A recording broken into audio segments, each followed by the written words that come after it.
Mon général, bonjour. Bonjour. Merci de nous recevoir à nouveau dans ce salon des maréchaux à l'école militaire.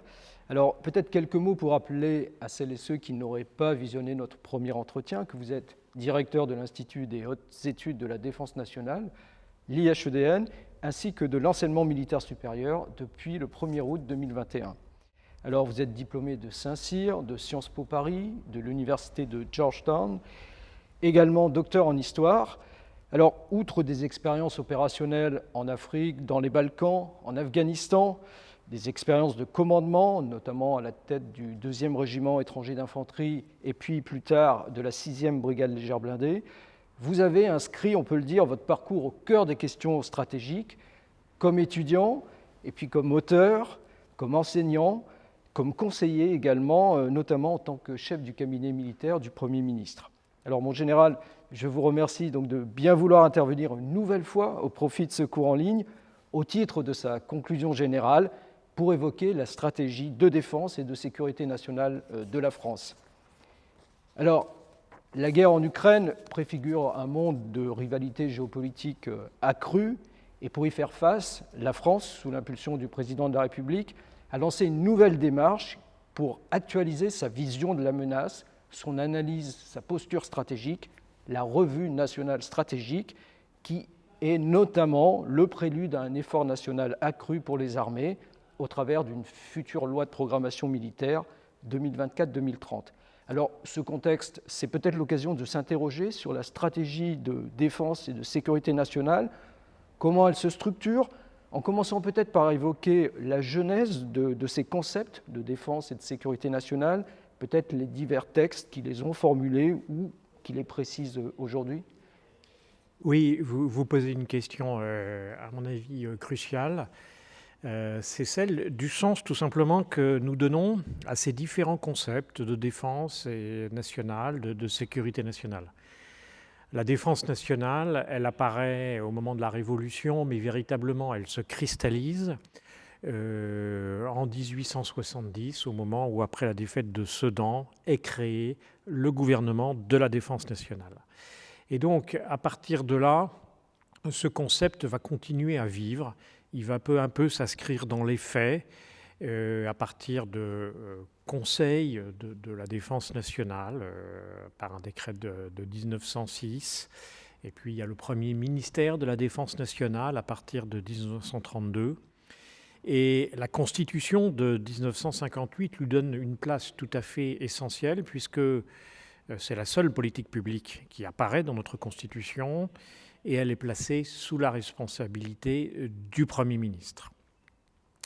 Cette défense nationale, qui est décrite dans l'ordonnance de 1959, a un spectre très large, qui n'est pas seulement celui de la défense militaire, et qui vise à permettre à la nation, au pays, de résister, au départ surtout dans le cadre d'un conflit, d'une guerre, mais en réalité, on voit très bien que ça ne concerne pas seulement le temps de guerre, ça consiste aussi dans la préparation de la guerre, et puis plus largement dans notre capacité à faire face à toutes les menaces qui peuvent survenir. Et puis, à partir de 2008, en 2008, il y a un livre blanc qui introduit dans notre édifice conceptuel un concept, celui de sécurité nationale, qui n'était pas vraiment dans la culture française. Ce concept a élargi encore le spectre, et donc c'est intéressant de voir comment on peut distinguer ces deux concepts. Oui, donc depuis 2008 et donc cette introduction d'un concept de sécurité nationale, c'est la question donc de l'articulation entre différentes approches de la défense et de la sécurité nationale qui se posent. Absolument, absolument. Et il faut convenir que lorsqu'on regarde les textes juridiques, ils sont le résultat d'ajouts successifs qui rendent éventuellement leur analyse relativement délicate. Je crois que il y a un intérêt un certain à clarifier les choses dans ce domaine. Et à l'IHEDN, cette analyse nous a conduit a estimé qu'il fallait se représenter cet édifice conceptuel comme le résultat de la connexion entre 4 cercles concentriques en réalité. D'abord, au cœur, celui de la défense militaire. La défense militaire, elle se caractérise par l'emploi des armes, par la violence physique. Et je crois que c'est quand même quelque chose qui reste tout à fait singulier, qui ne peut pas être mélangé avec le reste. La paix et la guerre sont 2 concepts qui, à mon sens, restent absolument pertinents, et il y a une différence. D'ailleurs, si on avait parmi nous ce matin un Ukrainien, il ferait très bien la différence entre la paix et la guerre. Ça, c'est le premier cercle. Il y a un deuxième cercle qui englobe la défense militaire, mais qui est plus large, qui est celui de la défense nationale. La défense nationale, ça consiste à nous préparer, à nous protéger contre toutes les menaces. Une menace, c'est quelque chose d'intentionnel, c'est une atteinte ou une possibilité d'atteinte intentionnelle à nos intérêts, à nos institutions, à nos valeurs, à notre territoire. Et ça, c'est extrêmement important, et on pourra revenir sur le contenu de la défense nationale. Ça peut être très large. Et puis, au-delà de la défense nationale, il y a, et c'est très clair dans le Code de la défense, la sécurité nationale, qui est un concept encore plus large, qui ajoute à la défense militaire et à la défense nationale la capacité à réagir et à nous protéger contre des risques. Les risques, par définition, ils n'ont pas de dimension intentionnelle. Et je crois que ça explique vraiment la différence par rapport à la défense nationale. Et puis enfin, parce que la France est un pays qui a toujours promu le multilatéralisme, la coopération internationale. En France, on considère que la sécurité internationale est également un enjeu majeur. Et d'une certaine façon, c'est le cercle le plus large qui nous permet, avec l'aide de nos alliés, à travers la coopération, de limiter en tout cas l'ampleur à la fois des risques et des menaces. Alors vous l'avez évoqué, mon général, on va peut-être essayer de faire un focus sur le concept de défense nationale. Alors on sait qu'aujourd'hui, vous l'avez aussi évoqué, la puissance des États ne se limite pas peut-être au hard power, la puissance militaire, voire peut-être même la puissance économique.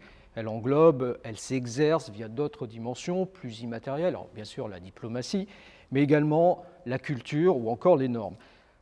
Et donc on a une défense nationale ou un concept de défense nationale, comme vous nous l'avez expliqué, qui dépasse le strict contour de la défense militaire. Alors peut-être pourriez-vous éclairer donc ce champ, ce périmètre de la défense nationale, quels en sont les champs, quelles sont les menaces associées?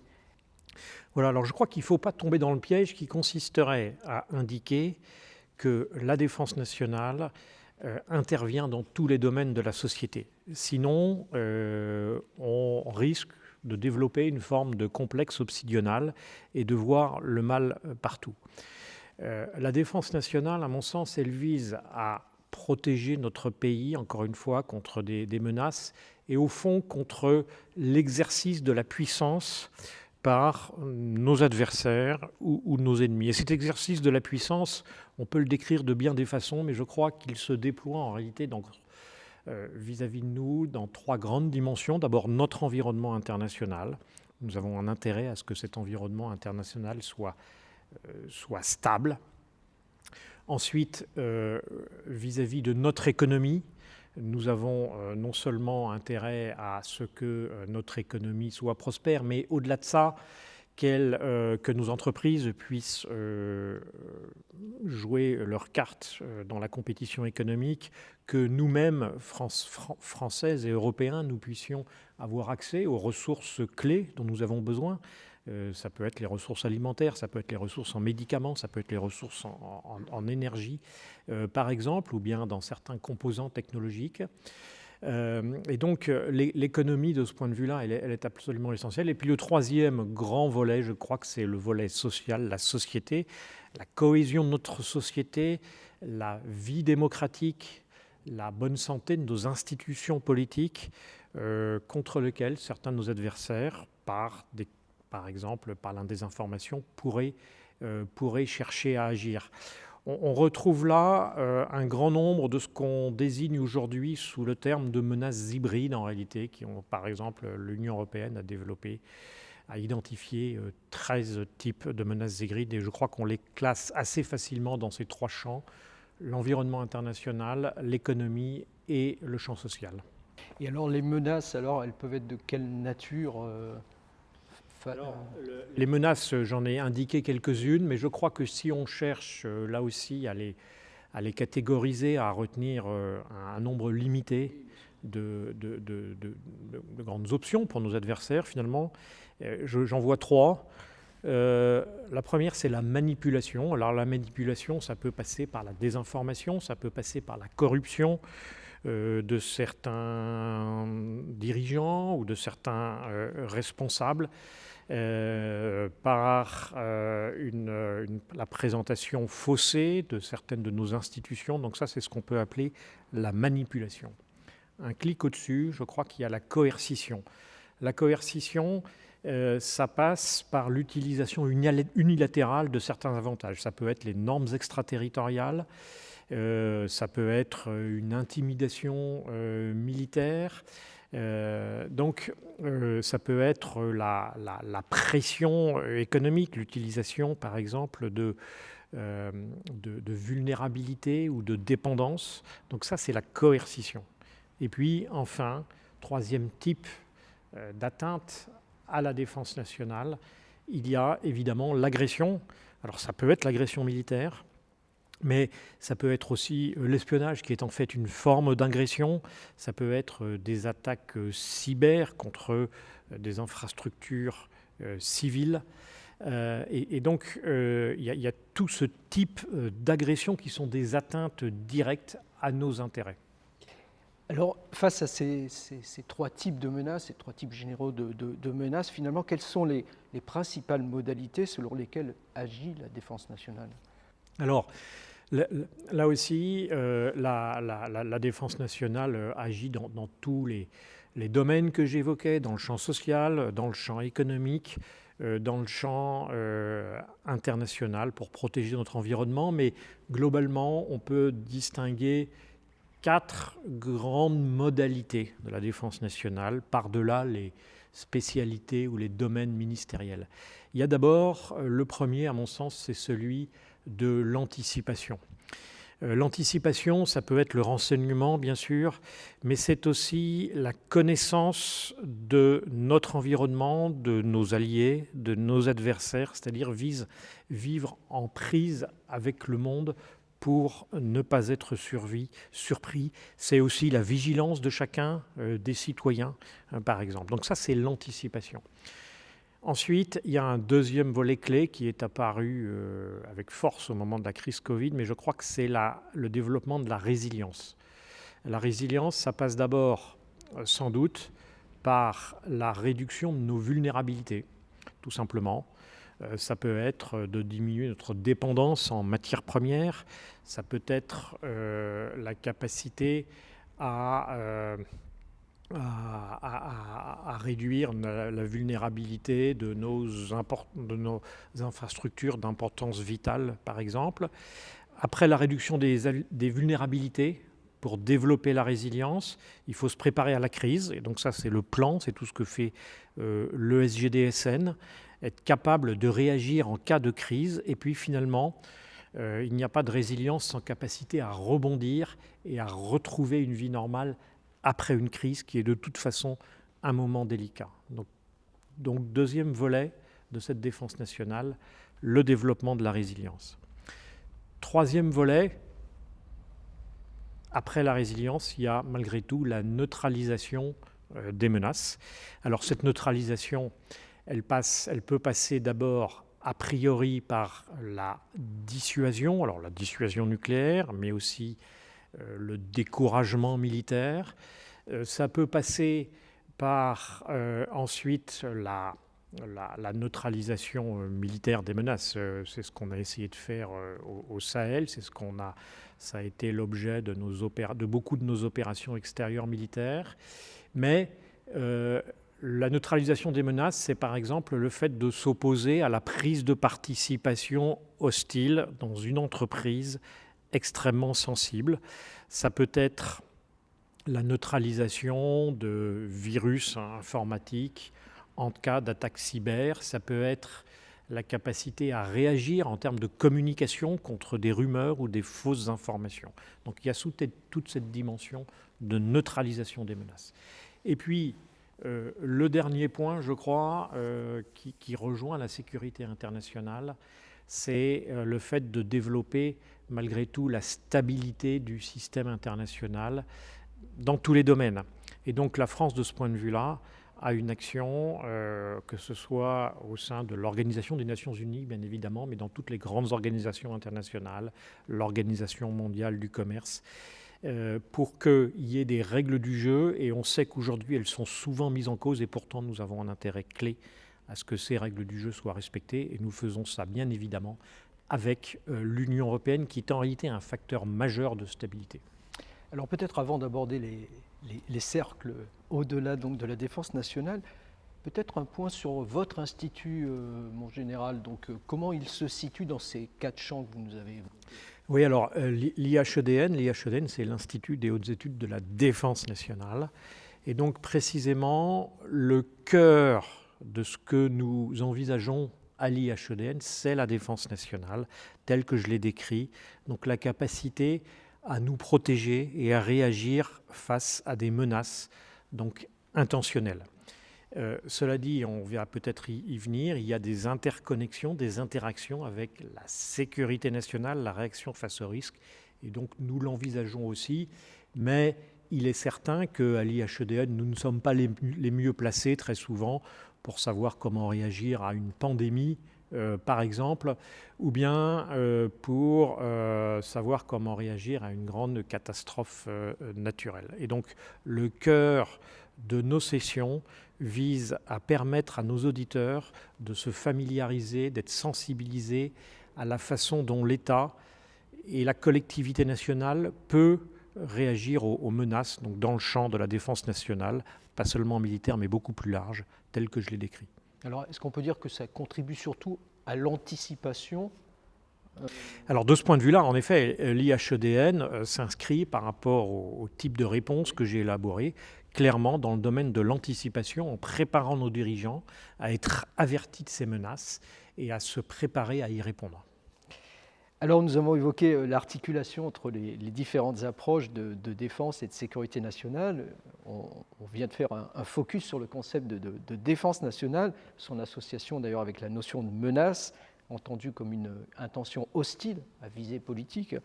Alors, quid des cercles au-delà, quid du troisième cercle surtout, celui de la sécurité nationale? Alors, peut-être un concept qui est à la fois englobant, mais également différencié? Oui, je l'ai indiqué, la sécurité nationale, d'après le Code de la défense, c'est le concept le plus englobant. Donc il intègre toutes les questions liées à la défense nationale, et donc la réaction aux menaces, mais il ne se limite pas. Il y ajoute la réaction au risque. Le risque, c'est quelque chose de contingent, c'est quelque chose qui ne procède pas d'une intention hostile. Alors, je vais prendre quelques exemples. Dans les risques, il y a ceux qui viennent le plus couramment, facilement, naturellement à l'esprit. C'est le risque d'une catastrophe naturelle, un tsunami, des inondations majeures, etc. Ça peut être le risque d'une catastrophe technologique. On pense à AZF, à Toulouse ou à Fukushima. Mais ce n'est pas seulement ça. Si vous prenez des phénomènes sociaux comme le trafic de drogue, par exemple, il est à peu près clair que le petit trafiquant de drogue pose des problèmes de délinquance, de voie publique, mais il n'a pas de grandes idées politiques. En revanche, si le trafic de drogue s'étend, ça devient un problème de sécurité nationale parce qu'il y a un risque pour la santé de notre population, il y a un risque souvent pour la transparence des flux financiers. Il en est un peu de même, par exemple, pour la piraterie, où un bâtiment de pirates au large de la Somalie n'a pas d'objectif politique. En revanche, s'ils sont nombreux et si les attaques sont répétitives, ça devient véritablement un problème de sécurité nationale parce que cela gêne, cela entrave les flux maritimes dont dépend notre économie. Et donc, vous avez tout ce type de risques qui doivent être appréhendés dans le cadre le plus large, celui de la sécurité nationale.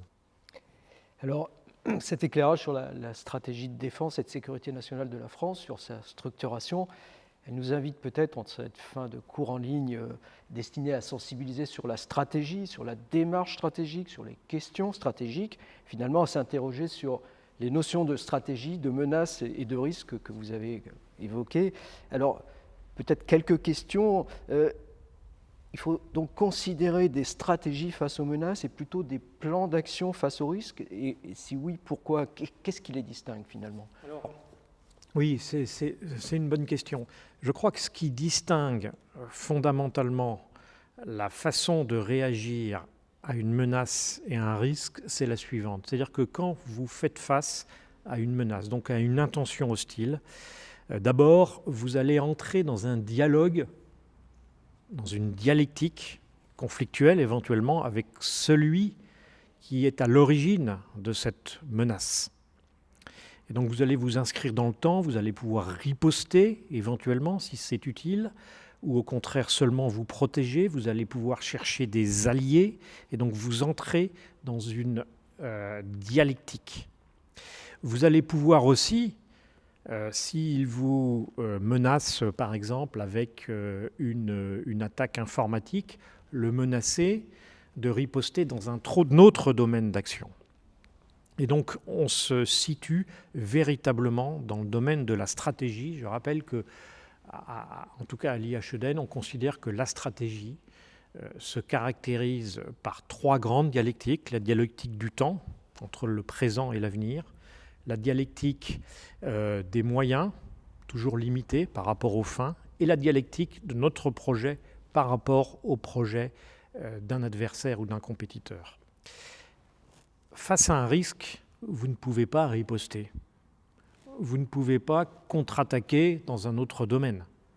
Et donc, face à un risque, la seule chose que vous pouvez faire, c'est mettre en œuvre un plan d'action pour anticiper, pour augmenter votre résilience, pour demander de l'aide.